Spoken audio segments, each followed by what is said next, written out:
También tenemos hoy con nosotros en la sala a el coordinador general de la ONG MIMAPA de Venezuela, incluye nuestro exequivo, señor Jorge Luis Fuguet, licenciado en Administración, miembro y fundador y coordinador de MIMAPA de Venezuela, incluye nuestro exequivo, activista, investigador, ha realizado trabajos de campo en el límite de facto entre Venezuela y Guyana, asesor de la Comisión Mixta en Defensa del Esequibo y la Fachada Atlántica de la Asamblea Nacional de Venezuela y también del Instituto de Estudios Fronterizos de Venezuela, miembro del Grupo de Asesoría Geoestratégica ANACOCO, obtuvo el botón al mérito por el activismo pro-esequibo del Consejo Municipal de Latillo en 2015, es columnista en medios digitales de Venezuela y nos acompaña hoy también para compartir con nosotros sus reflexiones sobre la importancia del Acuerdo de Ginebra. Estimado amigo Fuguet.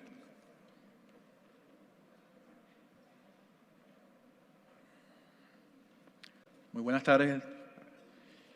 Bueno, luego de la disertación del profesor Calzadilla y de la explicación bastante compleja que nos dio el profesor Cardona, en donde podemos ver lo que es la realidad del Acuerdo de Ginebra, yo quisiera hacer un pequeño énfasis, vamos a llamarlo así brevemente, sobre el por qué la actual Corte Internacional de Justicia, que se merece todo el respeto del mundo, pero tuvo una pequeña falla. La falla, por supuesto, nace en aceptar, retomar lo que sería el laudo arbitral de 1899. Yo me pregunto si lo va a retomar según la demanda coaccionada por la República Cooperativa de Guyana en 2018. ¿Por qué lo va a tomar entonces? ¿Por qué tuvimos que ir antes al año 66, donde se hizo un énfasis, donde se vio, donde Venezuela demostró con papeles, con cartografía, con escritos, de toda la trampa y la realidad que hay en cuanto a la definición de límites, que nace desde que éramos colonia y que hoy día vemos Guyana busca hacer a un lado el acuerdo del 66 bajo esta demanda coaccionada en donde ellos, por supuesto, dicen continuamente que el acuerdo del año 66 se basa en el contexto jurídico del laudo, no habla de límites.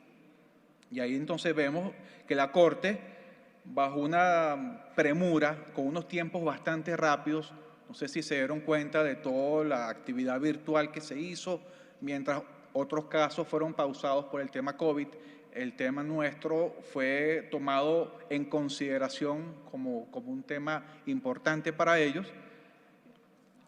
Y ellos, habiendo cerrado su año fiscal, dando resumen, después de eso, dan su veredicto, dan su sentencia de que sí, que van a tomar el caso. Ahí es donde vemos como primer punto que la Corte omite cualquier discusión del cuarto párrafo del acuerdo, el cual establece que cualquier controversia pendiente entre las partes debe ser resuelta amistosamente de una manera aceptable para ambas partes. ¿Quién ha visto que una resolución jurídica sea aceptable para ambas partes? ¿Okay? Guyana, por supuesto, se basa en el párrafo 2 del artículo 4 del acuerdo.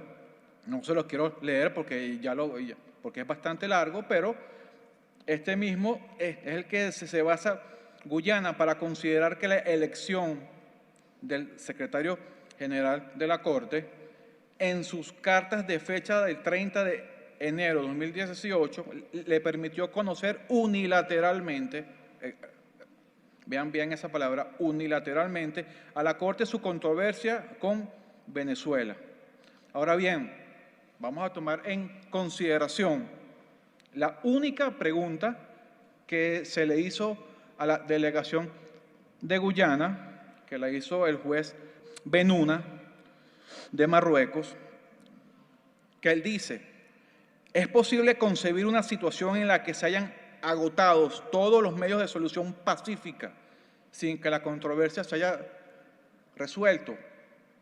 Es decir, el artículo 33 habla de varios mecanismos de solución pacífica. No hemos tomado aún la investigación, no hemos tomado la mediación, no hemos tomado la conciliación. Por supuesto, la respuesta de Guyana fue muy sencilla. Dijeron, no se han agotado todos los mecanismos. Esta fue una pregunta que el juez, que fue la única pregunta que se hizo dentro de la presentación de Guyana, ¿ok? Y ellos dicen que, bueno, o sea, Guyana dice, la decisión del secretario general de la ONU de seleccionar el arreglo judicial como medio elimina cualquier posibilidad de que la controversia no se resolverá.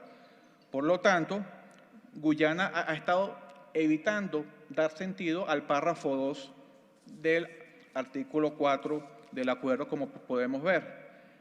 Y ellos, por supuesto, la propia Corte, al interpretar dicho párrafo, no ha dado los términos de esta segunda alternativa para producir plenamente sus efectos, partiendo, y hablo comillas, uno de los principios fundamentales de interpretación de los tratados sostenidos constantemente por jurisprudencia. Eso sucedió con los casos de Grecia-Turquía, de Libia y Chad, que son países que estuvieron ante la Corte y, por supuesto, la Corte sí tomó en cuenta todos estos puntos. Con el caso de Venezuela, como pudimos ver, lo omitieron. Por otro lado, la Corte se ha comprometido a, digamos, ver erróneamente el mismo párrafo 2, ya que ellos dicen, las partes confirieron al secretario de la ONU la autoridad para elegir el medio más adecuado para la resolución de la controversia, incluso mediante arbitraje y arreglo judicial. Ellos lo dicen en los párrafos 83, 84 y 115 de la sentencia de la Corte. Ahora vemos, esto es suficiente para inferir cómo la Corte lo hace alegremente, que las partes han consentido su jurisdicción. No lo vemos así. Eso es lo que hace ver, sin embargo, al concluir que las partes han consentido en virtud del párrafo 2 del artículo 4. Hago mucho énfasis en este párrafo 2 porque, entre otros puntos, y tomando en cuenta el artículo 53.2 del Estatuto de la Corte, el cual habla claramente que todo caso debe ser tomado por hecho y derecho. Yo quisiera saber cuál sería para la Corte el derecho que nos consagra como República soberana, como Estado soberano, y que tenemos que hacer defensa, por supuesto, de nuestros límites. Esto es lo que estamos viendo actualmente.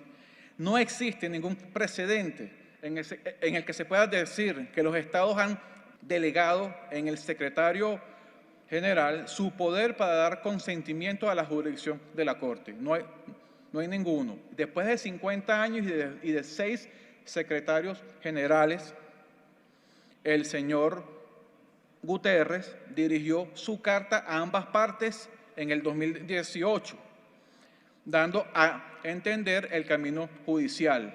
Pero fíjense que él puso un punto bastante claro ahí, donde vamos a estar un año más de buenos oficios. Un año que él dice buenos oficios, donde no hubo buen oficiante, sino un representante personal de la ONU. Un año solamente. Un trabajo que no se hizo en 20 años, se pensó que en un año se podía hacer. Fíjense todo el tiempo de lo que es premura. La Corte cita varios digamos, documentos promulgados luego de la conclusión del acuerdo. Primero, ellos hablan de un párrafo del propio protocolo de Puerto España.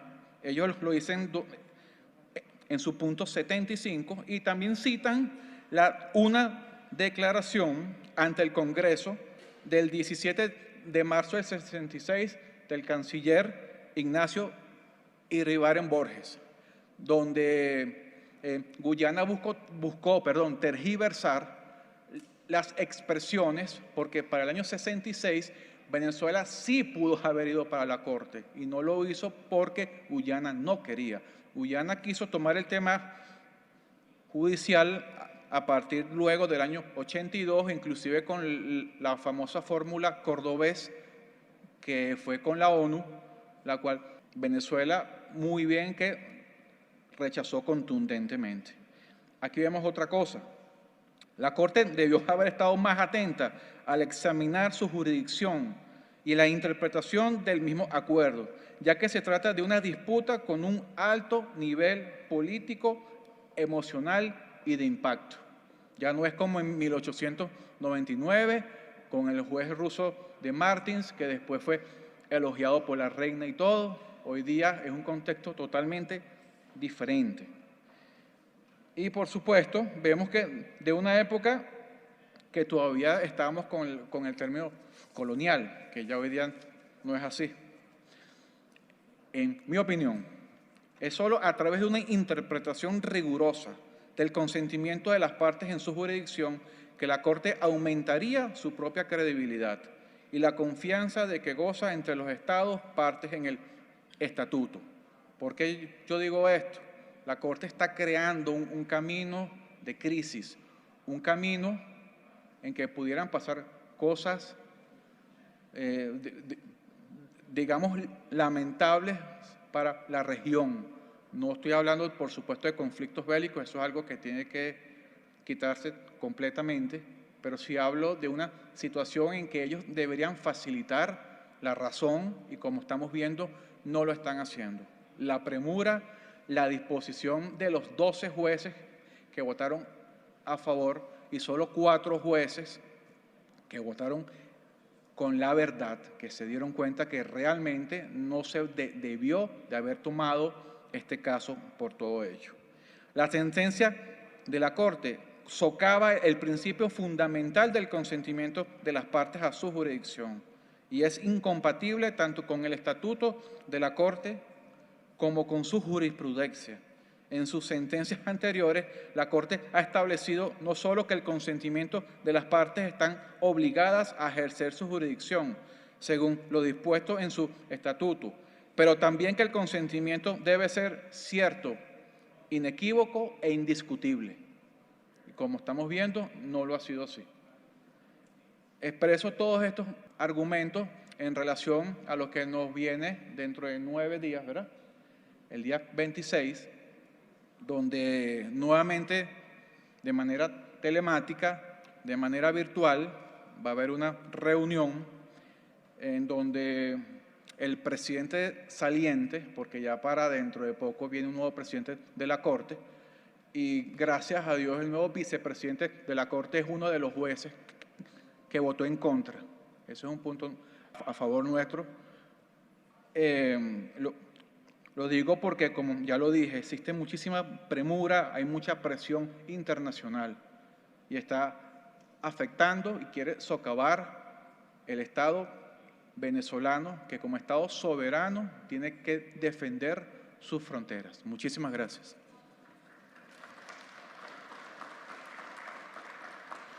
Bueno, muy agradecido, Jorge, por la presentación.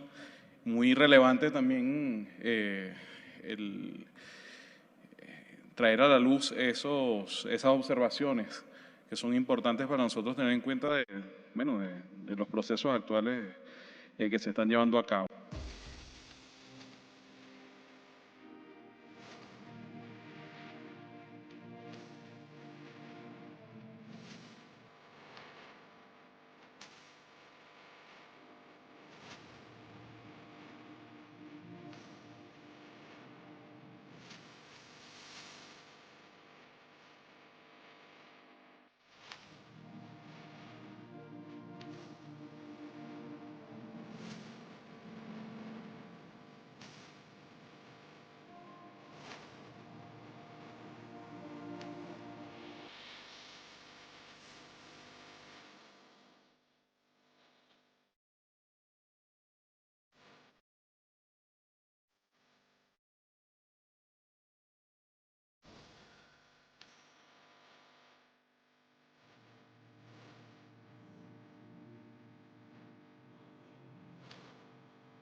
Luego intervino el compañero Jorge Luis Fuguet con una visión muy, digamos, práctica del asunto y que dejó al desnudo muchos vicios y muchas irregularidades en los acontecimientos de los últimos tiempos en los organismos internacionales.